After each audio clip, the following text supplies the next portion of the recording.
Hi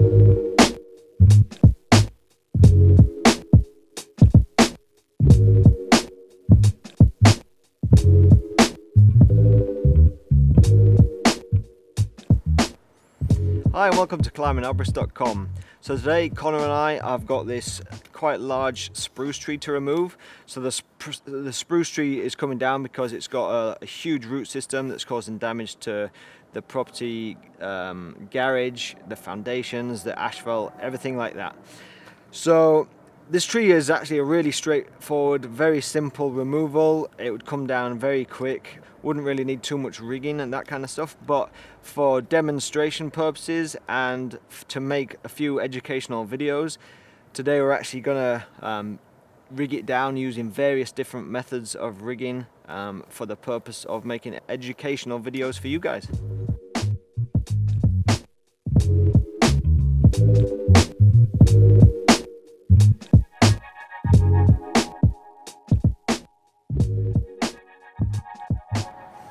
So for this technique, I'm going to set up a false crotch rigging system, and I'll give you a scenario.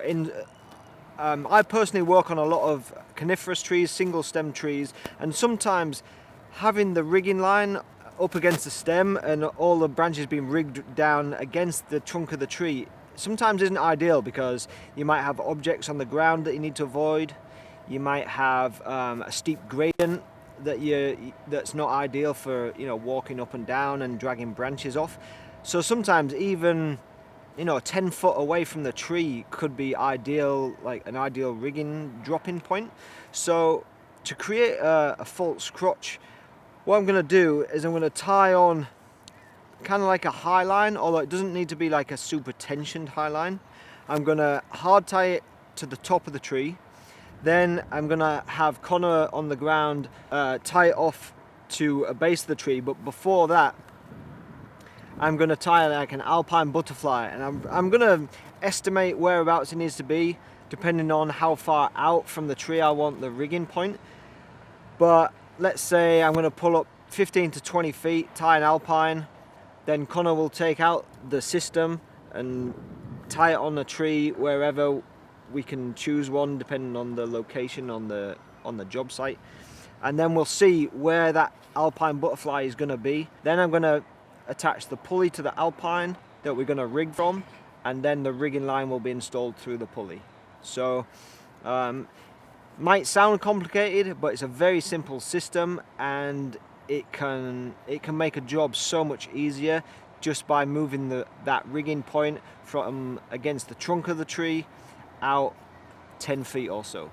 So first thing I'm going to do is hard tie my high line around the tree. So I'm going to tie it on using a running bowline, and then I'll back it up using the Yosemite tie off. Okay, secondly, I need to tie the alpine butterfly, so I'm going to pull up about 15 or 20 feet, and then we can see where the alpine ends once we tighten it up.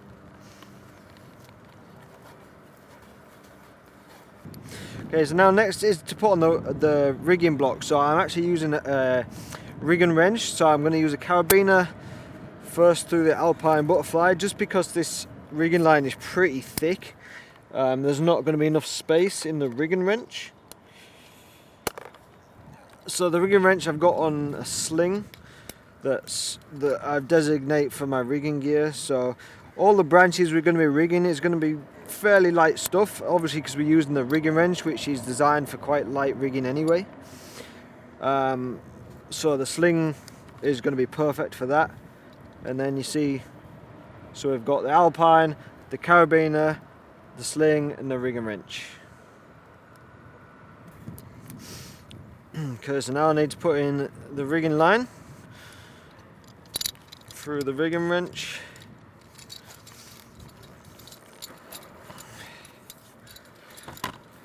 And then we're going to feed this all the way down to the ground. Okay, I'm just going to chuck this rope out.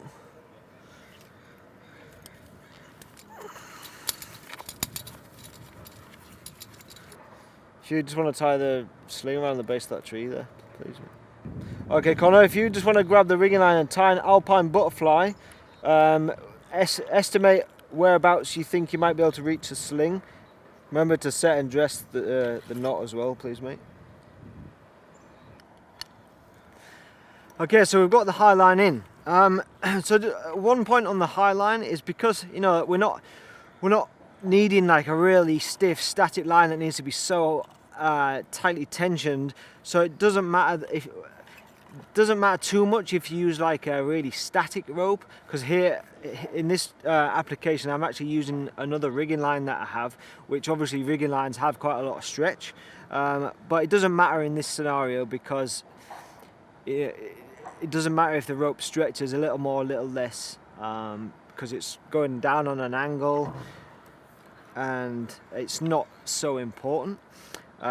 So we have the rigging line attached here. Now I've probably got about 12-15 feet from the hard tie to the alpine, which once we've tightened it up might give us about 8 to 10 feet of lateral distance. So Connor, if you just want to tighten that up for me, please, mate.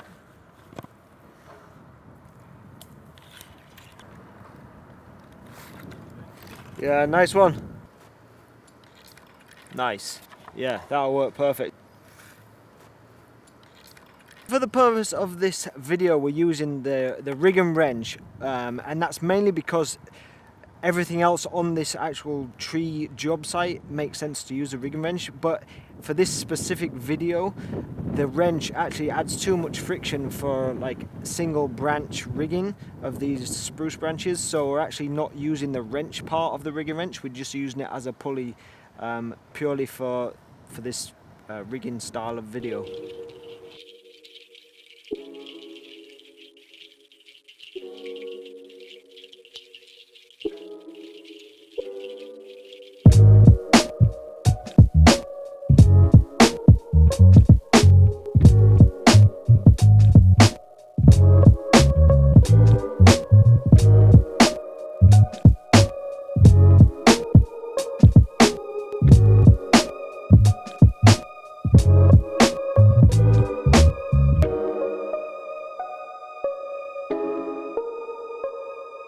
When you're talking about using ropes on angles, there's always the issues of different forces being applied and increasing the forces from the load and all that kind of stuff. But because in this scenario we're only rigging off branches, and the load of the branches, there's going to be no dynamic shock loading, and the actual weight of the branches isn't going to be a huge amount.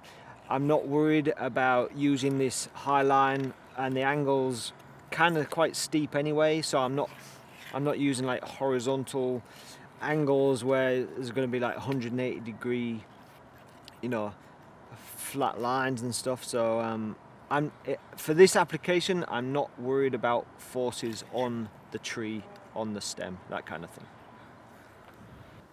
So that's how to set up a false crotch. So if you want to rig some branches down, 6-8 foot out from the trunk, just because there's an obstacle below, fence below, then use the false crotch system. It's great in the right situation. So thank you for watching this video again by climbingarborist.com, and I'll see you on the next one.